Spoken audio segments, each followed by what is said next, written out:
সাভারের বাকুর্তা এলাকায় গাড়ির পরিত্যক্ত টায়ার ও রাবার জাতীয় বর্জ্য পুড়িয়ে তৈরি করা হচ্ছে জ্বালানি তেল। আবাসিক এলাকার পাশে কৃষি জমিতে গড়ে তোলা এসব কারখানার কালো ধোঁয়া, দুর্গন্ধ ও বিষাক্ত গ্যাস বাতাসের মাধ্যমে ছড়িয়ে পড়ছে আশেপাশের এলাকায়। এতে করে পরিবেশ দূষণে মারাত্মক স্বাস্থ্য ঝুঁকিতে আছেন স্থানীয়রা। সরেজমিনে গিয়ে দেখা গেছে সাভার উপজেলার ভাকুর্তা ইউনিয়নে ফসলি জমির উপর ঘরে তোলা হচ্ছে বেশ কয়েকটি কারখানা। এসব কারখানায় পুরনো টায়ার ও রাবার জাতীয় বর্জ্য পুড়িয়ে তৈরি করা হচ্ছে জ্বালানি তেল ও কার্বন, যা থেকে বের হচ্ছে কালো ধোঁয়া। এতে বাতাসে ছড়াচ্ছে কার্বন মনোক্সাইড, নাইট্রোজেন ও মিথেন সহ বিভিন্ন ধরনের ক্ষতিকারক রাসায়নিক গ্যাস। ফলে পরিবেশ দূষণে যেমন স্বাস্থ্য ঝুঁকিতে রয়েছেন এলাকাবাসী, ঠিক তেমনি চাষাবাদে ব্যাহত হয়ে পড়ছে এলাকার ফসলি জমি। স্থানীয়দের অভিযোগ, এসব কারখানার পোড়া টায়ারের উৎকট গন্ধ আর বাতাসে নানা রোগে আক্রান্ত হচ্ছে শিশুসহ নানা বয়সী মানুষ। ক্ষতিগ্রস্ত হচ্ছে গাছপালা, কমে গেছে ফসলের উৎপাদন।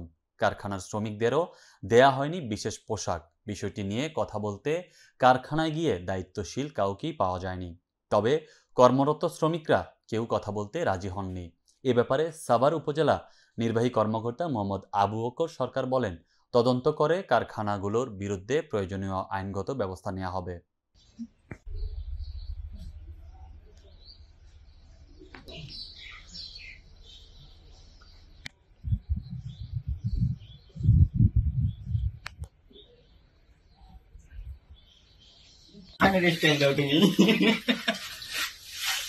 ধরা ভাই ধরা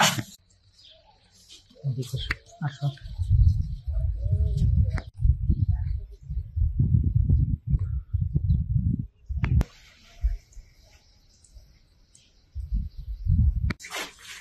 আমি মানে ঘুমাই যাই আরো ভাই ভিডিও করে করে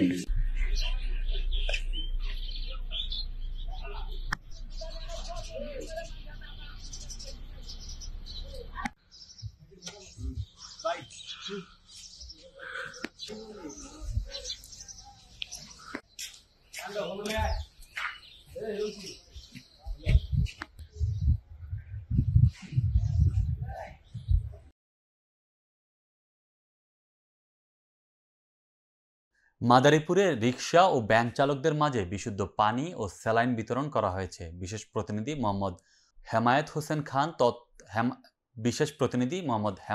খানের তথ্য ও ভিডিও চিত্রে বিস্তারিত। গরমে একটু স্বস্তি দিতে মাদারীপুর সদর উপজেলা শ্রমিক দলের সাবেক সভাপতি জহির মৃধার পক্ষ থেকে রিকশা ও ভ্যান চালকদের মাঝে বিশুদ্ধ পানি ও স্যালাইন বিতরণ করা হয়েছে। শনিবার দুপুরে শ্রমিক দলের আয়োজনে পৌরসভার ৯ নং ওয়ার্ড খাগদি বাসস্ট্যান্ডে এই স্যালাইন বিতরণ অনুষ্ঠান অনুষ্ঠিত হয়। বিশুদ্ধ পানি ও স্যালাইন বিতরণ শেষে মাদারীপুর সদর উপজেলা শ্রমিক দলের সাবেক সভাপতি জহির মৃধা বলেন, আমরা শ্রমিক দল করি, তাই শ্রমিকদের সুখে দুঃখে আমরা তাদের পাশে থাকি। তাই গরমে একটু স্বস্তি দিতে আমাদের রিকশা ও ভ্যান চালক সহ পথচারীদের মাঝে বিশুদ্ধ পানি ও খাবার স্যালাইন বিতরণ করছি। আমি মনে করি আমাদের শ্রমিক ভাইয়েরা ভালো থাকলে আমরা সব সময় ভালো থাকব। এ সময় আরও উপস্থিত ছিলেন মাদারীপুর জেলা শ্রমিক দলের সাবেক সাধারণ সম্পাদক আব্দুল লতিফ মোল্লা, যুগ্ম সাধারণ সম্পাদক হারুনুর রশিদ, সাংগঠনিক সম্পাদক বাচ্চু হাওলাদার সহ আরও অনেকে। তাদের পাশে আমরা থাকার চেষ্টা করতেছি, খাবার সেলাই ও পানি বিতরণ করতেছি। আমি সাবেক মাদারীপুর সদর থানা শ্রমিক দলের।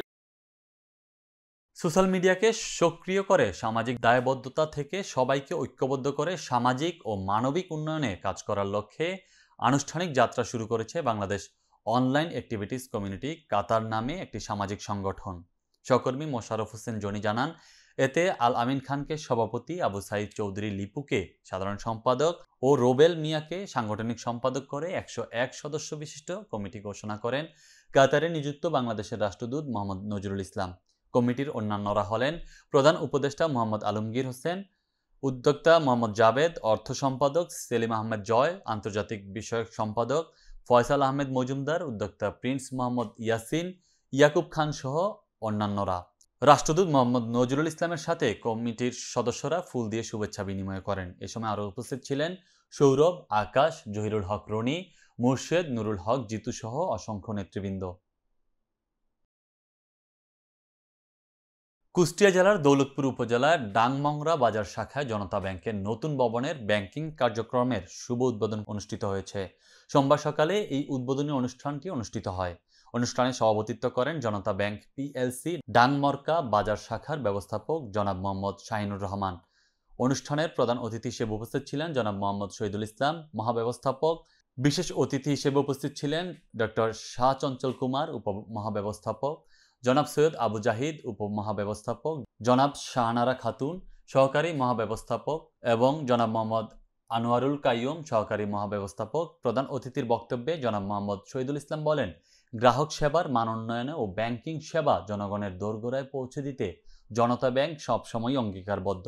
ডাংমরকা বাজারে নতুন ভবনের মাধ্যমে এই অঞ্চলের মানুষ আরও উন্নত ও আধুনিক সেবা পাবেন।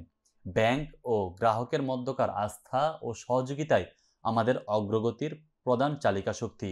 অনুষ্ঠানে বক্তারা নতুন ভবনের উদ্বোধনের মাধ্যমে গ্রাহক সেবার মান আরও উন্নত হবে বলে আশা প্রকাশ করেন।